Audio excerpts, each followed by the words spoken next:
Deadly fire rages at Karachi's Gul Plaza for over 11 hours. A massive fire that erupted at Gul Plaza on Jinnah Road in Karachi has continued for more than 11 hours, claiming at least 5 lives and leaving dozens injured.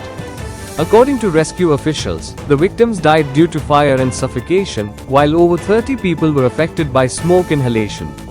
11 of the injured remain in critical condition. 4 of the deceased were shopkeepers, and authorities fear that more people may still be trapped inside the building. The three-storey commercial plaza housed over 1,200 shops selling garments, cosmetics, electronics, toys, perfumes, and household goods. The ground and mezzanine floors have been completely destroyed, while fire continues to burn on the upper levels. The intense blaze has weakened the structure, causing part of the building to collapse. Firefighters, along with Pakistan Navy rescue teams, are battling the blaze using snorkels, fire tenders, and water bowsers.